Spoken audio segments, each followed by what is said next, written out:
বাসায় রেস্ট নিতেছিলাম, ভালোই ছিলাম, কিন্তু কাজিনদের এটা সহ্য হয়নি, ধরে বেঁধে আমাকে বাসার থেকে বের করছে। আসসালামু আলাইকুম এভরিওয়ান, কি অবস্থা সবার? আজকে আবার অনেক দিন পরে ভিডিও আপলোড করতেছি, বাট আমি চিন্তাও করি নাই আমার ভিউয়ার্সরা যারা আমার ভিডিও দেখতে পছন্দ করে তারা ইনবক্সে আমাকে নক করবে, জিজ্ঞেস করবে আমার কি হয়েছে, আমি কেন ভিডিও আপলোড করতেছি না। তো কি বলবো আর, থ্যাংক ইউ সবাইকে যারা যারা আমার ভিডিও দেখতে পছন্দ করেন অ্যান্ড অ্যাপ্রিসিয়েট করেন। আচ্ছা, তো এদিকে হচ্ছে ওরা হঠাৎ করেই প্ল্যান করছে যে বের হবে, তো কই খেতে যাবে সেটাই চিন্তা ভাবনা করতেছিল। তো আমি ভাবলাম যে তাহলে সাফিনসেই যাই। আর এখানে আমি এর আগেই 101টা ভিডিও করছি, খাবার সবই মুখস্থ, তো আলাদা করে রিভিউ দেওয়ার কিচ্ছু নাই। আচ্ছা, এটা হচ্ছে ইলেকশনের পরের দিন ছিল, তো ওই দিন আমি হচ্ছে বাসায় রেস্ট নিতেছিলাম একটু, তো কাজকর্ম করছি, ওই দিন অনেক টায়ার্ডও লাগতেছিল। বাট এরা হচ্ছে ফোন দিয়ে আমাকে পাগল করে ফেলছে।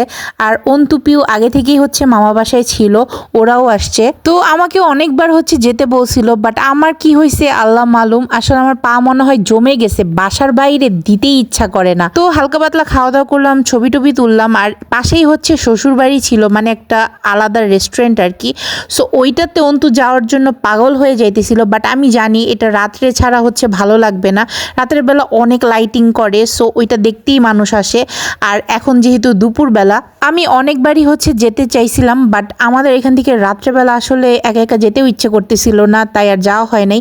বাট উপর থেকে কিন্তু দেখতে অনেক সুন্দর লাগে, এমনিতে অ্যাম্বিয়েন্স ভালোই করছে, মানে একটা আলাদা গ্রামের একটা ফিল আসতেছিল। আর যেহেতু শ্বশুরবাড়ির নাম, সো পালকি দেন হচ্ছে বিয়ে বাড়ির কিছু জিনিসপত্র দিয়ে ডেকোরেট করছে। তো এদিক থেকে ওরা হচ্ছে ফুচকা অর্ডার করছিল, দুইটাই অ্যাভারেজ ছিল, বাট দই ফুচকাটা একদমই ভালো লাগে নাই। আর এই যে অন্তু, সে হচ্ছে পালকির মধ্যে বসে ছবি তুলতেছে, তো ও বুঝতে পারতেছিল না বসে কিভাবে।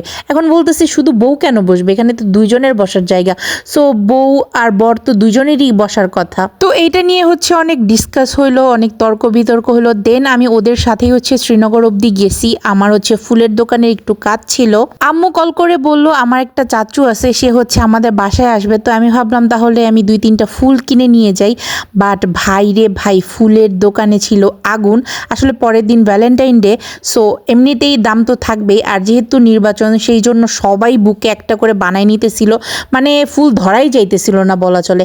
যাই হোক, আমার এই ভাইয়াটা হচ্ছে আমাদের খুবই পরিচিত, তো সে হচ্ছে সব সময় গেলে ফ্রি ফ্রি ফুল দিবে, মানে কখনোই কিনতেই দিবে না, মানে এটা তারই দোকান। তো আজকে হচ্ছে আমি ফ্রি নিয়ে আসছি। আচ্ছা, এইটা হচ্ছে আমার সেই চাচু, তো আমি অনেক বেশি অবাক হয়েছি, কারণ সে একমাত্র আমাদের বাসায় একটু সময়ের জন্য আসছে, কারণ আমার সাথে মিট করতে। তো সাথে যারা আসছে এরাও আমার চাচু হয়। আচ্ছা, আমার আম্মু ক্যামেরার অ্যাঙ্গেল কিভাবে ধরছে দেখেন, মানে আমি অবাক হইতেছিলাম, আম্মুকে বলতেছিলাম আমরা সাবজেক্ট এইখানে সামনে, সো তুমি কেন পিলারের দিকে ধরে রাখছো। Anyways, he is very kind person. যাই হোক, আল্লাহ তাআলা তাকে সবসময় সুস্থ রাখুক। তো এই ছিল আমার আজকের সুন্দর একটা ভিডিও।